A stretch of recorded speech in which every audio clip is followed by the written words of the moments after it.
kamu bunuh anakmu. Ya, karena alasan apa? Kefakiran, karena alasan nggak bisa kasih makan, ngebunuh anak, baik setelah lahir maupun sebelum lahir, misalnya dengan cara mengaborsi, itu diharamkan. Ya, karena anak ini titipan Allah, suka nggak suka. Ya, nggak boleh kita menggugurkan anak kecuali ada alasan-alasan medis tertentu dengan dalil medis yang sangat kuat, membahayakan bagi ibu yang mengandung maupun anak ketika dia akan lahir nanti. Nah, itu ada syaratnya ketat. Tapi kalau nggak ada, karena pergaulan bebas, hamil, nah itu nggak boleh menggugurkan. Ya lu tanggung jawab. Ya, mau enaknya doang bikin, tapi nggak mau merawat. Ya, walaupun nanti ada hukumannya tuh orang tua yang begitu.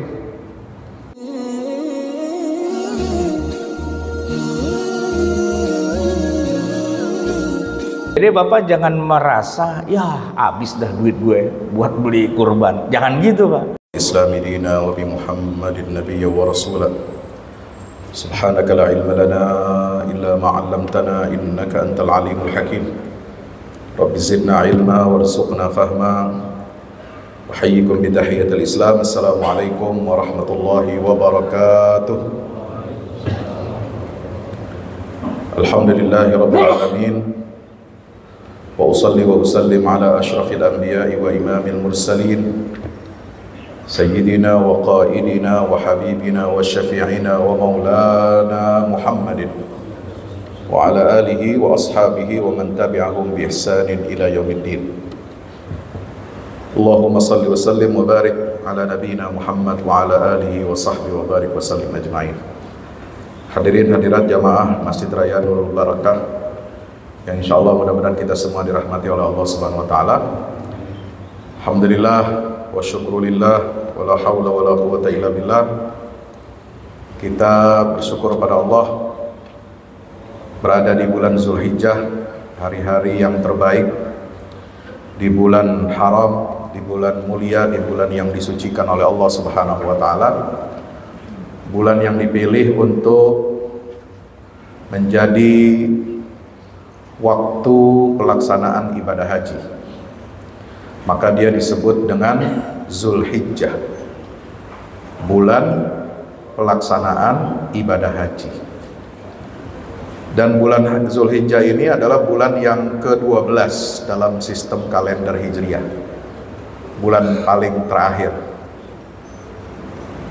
Setelah bulan Zulhijjah kita akan memasuki bulan pertama pergantian tahun. Insya Allah kita akan menyelesaikan rangkaian tahun 1446 Hijriah. Dan di bulan Muharram besok, setelah bulan ini, kita akan masuki tahun baru Islam 1447 Hijriah. Dalam sejarahnya,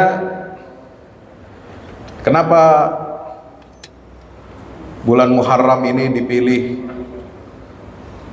oleh para sahabat Rasul, terutama Khalifah Umar bin Khattab yang berinisiatif menjadikan tahun pertama dalam Islam itu dimulai dari peristiwa hijrah Nabi SAW dari Makkah ke Madinah, lalu kemudian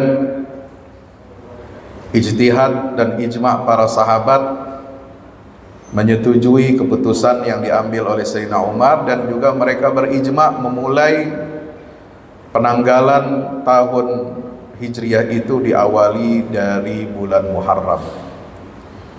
Kenapa? Rahasianya adalah karena kaum muslimin baru selesai melaksanakan ibadah haji. Itu alasannya. Kenapa? Apa kaitannya alasan ibadah haji ini kemudian menjadi pertanda umat Islam untuk memasuki tahun baru? Karena ibadah haji yang difahami, dipraktekkan, dimaknai dan dihayati oleh para sahabat Nabi itu adalah sebuah proses perubahan sosial yang sangat besar, bukan hanya sebagai ritual. Ya. Jadi sahabat Nabi ini generasi yang sangat cerdas. sangat bijaksana dalam menetapkan sistem penanggalan itu.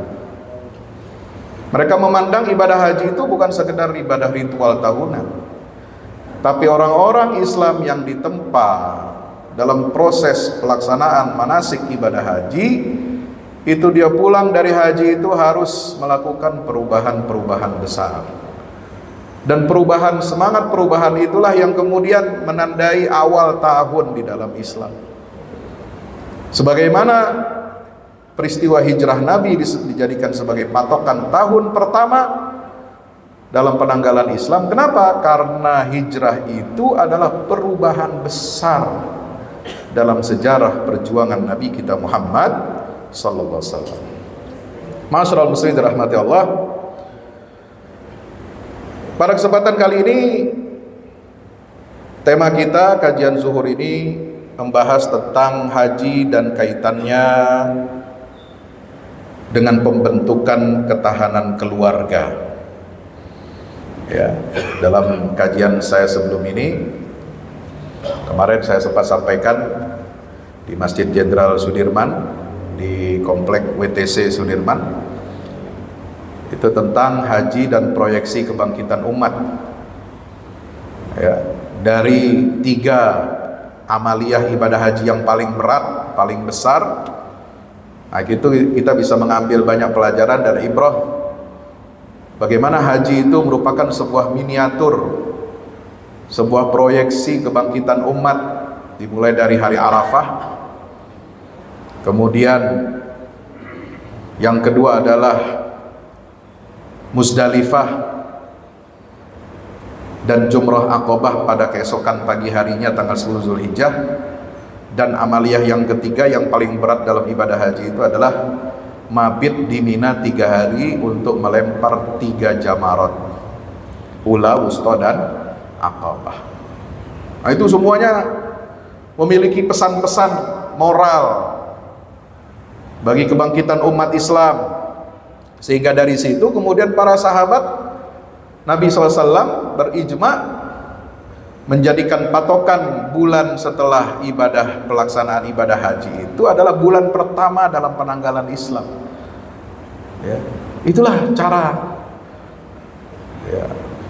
sahabat Nabi yang sangat sistematis, cerdas, menjadikan pergerakan untuk ibadah bukan hanya untuk menghubungkan seorang hamba melakukan konektivitas dengan Allah sebagai pencipta, tetapi juga ibadah itu harus melahirkan sebuah lompatan-lompatan dan perubahan-perubahan besar dalam kehidupan umat. Nah, kali ini melanjutkan kajian yang kemarin itu, bagi bapak-bapak jamaah yang tentu tidak mengikuti karena beda masjid ya.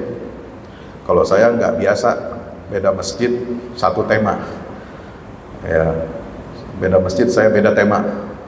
Jadi nanti bisa dilihat di YouTube saya, di channel saya, supaya tidak terjadi pengulangan ya. Walaupun audiensnya berbeda, saya nggak berpikir begitu. Mungkin kalau ustadz lain bisa jadi temanya sama walaupun masjidnya beda gitu. Kalau saya mohon maaf nggak begitu ya. Nah, melanjutkan itu, saya ingin mengambil sudut pandang angle tentang ibadah haji ini dalam kaitannya dengan membangun keluarga. Sebab keluarga ini asas pondasi kebangkitan umat. Keluarga ini unit terkecil, unit yang menjadi pondasi bagi sebuah bangunan masyarakat Islam ya.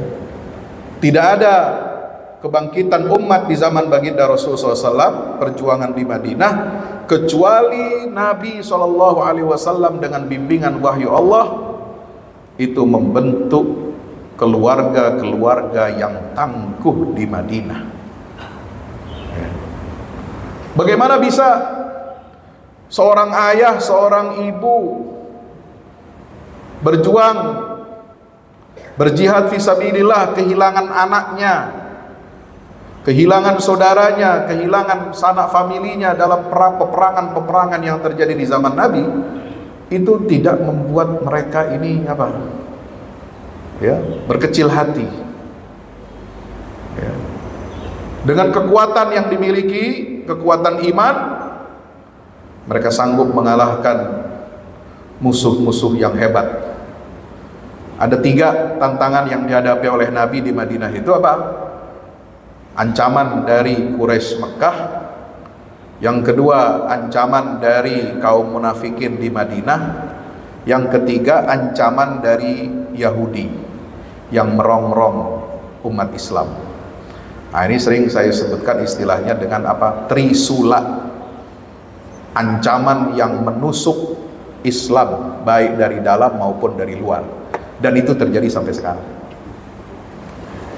Bagaimana kebencian orang-orang musyrikin dulu, musyrikin Mekah. Nah, sekarang musyrikin, ya misalnya sekarang itu apa? Islamofobia di India. Luar biasa.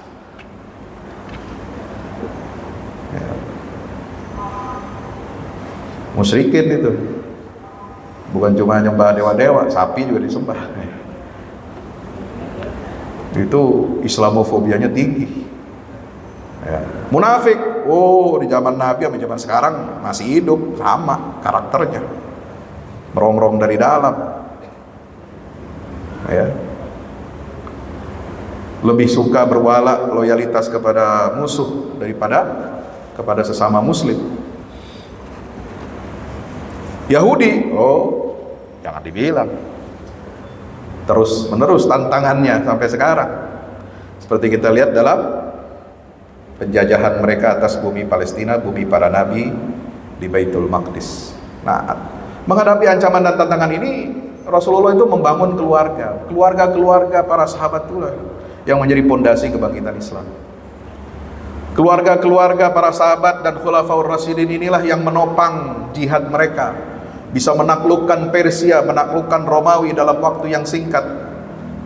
Kurang dari berapa? 10 tahun sejak wafatnya baginda Rasul, kurang dari 10 tahun imperium Persia dan Romawi dilibas, ditaklukkan, ya, diganti dengan panji-panji tauhid kepada Allah Subhanahu wa Ta'ala. Kenapa? Karena mereka punya keluarga yang menopang dakwah ini dengan hebat.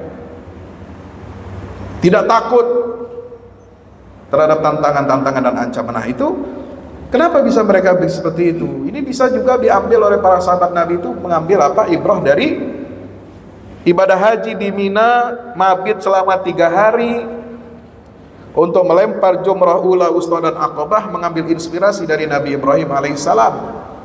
Inti ibadah Mina, mabit 3 hari itu melempar jumrah ula, wusta, aqabah adalah pendidikan keluarga.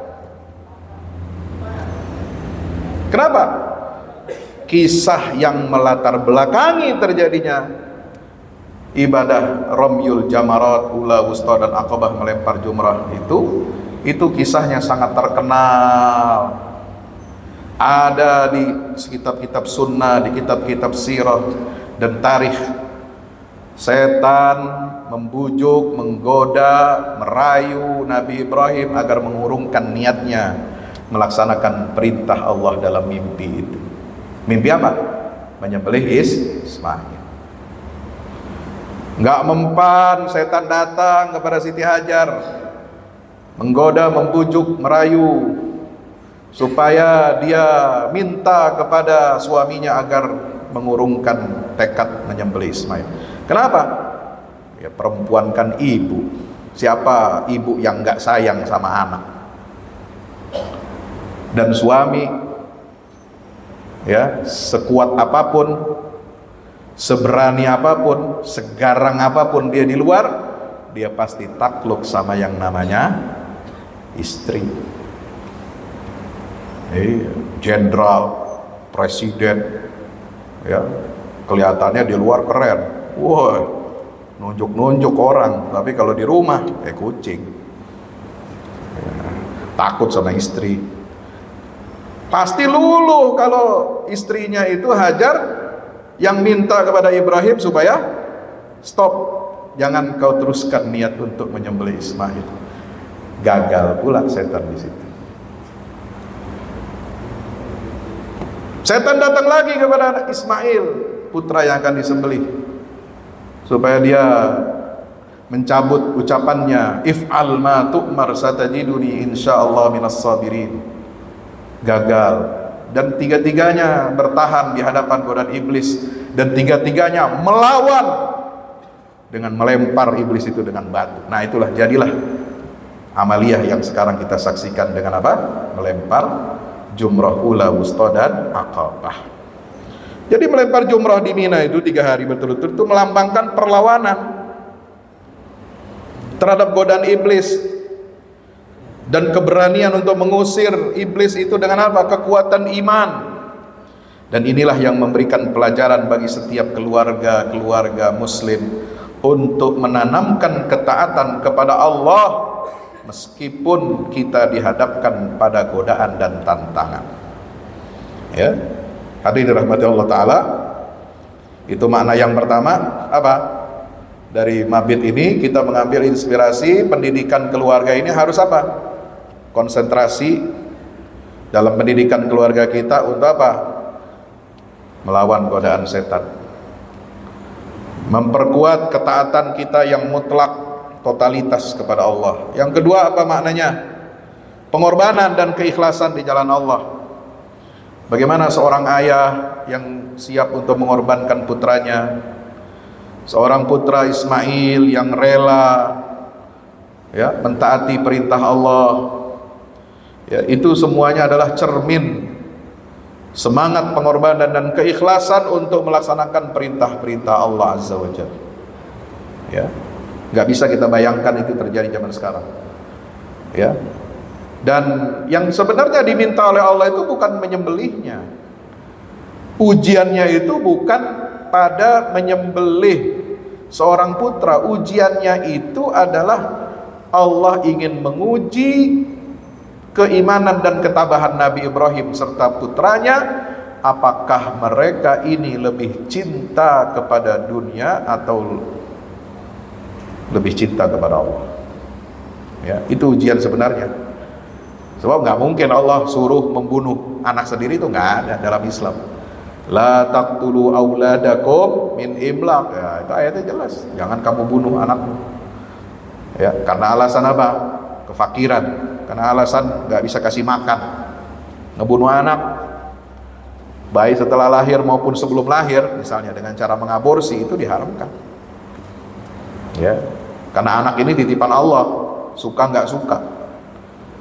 Ya, nggak boleh kita menggugurkan anak kecuali ada alasan-alasan medis tertentu dengan dalil medis yang sangat kuat membahayakan bagi ibu yang mengandung maupun anak ketika dia akan lahir nanti. Nah, itu ada syaratnya ketat. Tapi kalau nggak ada, karena pergaulan bebas, hamil, nah itu nggak boleh menggugurkan. Ya, lu tanggung jawab. Ya, mau enaknya doang bikin, tapi nggak mau merawat. Ya, walaupun nanti ada hukumannya tuh orang tua yang begitu. Ya, orang tua kandung biologis, walaupun dia menikah akhirnya, tapi pembuahannya terjadi sebelum pernikahan yang syar'i, itu kan ada hukuman sosialnya dalam syariat Islam. Anak yang dilahirkan itu tidak punya hak perwalian dari bapak biologisnya. Ya, tidak diakui sebagai anak biologis. Pencatatan sipil secara Islam. Tidak ada hak saling mewarisi. Ya. Kalau anaknya perempuan yang lahir di luar pernikahan, bapak biologisnya nggak boleh jadi wali kalau anak ini kawin. Walaupun dia kawin, itu bapak biologisnya itu kawin dengan ibu kandungnya setelah pembuahan, nggak boleh jadi wali, harus wali hakim. Itu hukuman dalam syariat Islam. Supaya apa? Kita harus menanamkan komitmen tanggung jawab bahwa hubungan seksual, ya, apalagi nanti melahirkan, membuahkan seorang anak, itu harus semua dalam kerangka syariat Allah Subhanahu wa Ta'ala. Ya. Nanti dirahmati Allah, maka itu pengorbanan dan keikhlasan ini penting kita tanamkan dalam keluarga. Inilah pesan bagi setiap keluarga, mengajarkan anak-anak bahwa keberhasilan dalam hidup itu perlu perjuangan, itu perlu pengorbanan, demi tegaknya prinsip-prinsip dan nilai luhur yang dibangun,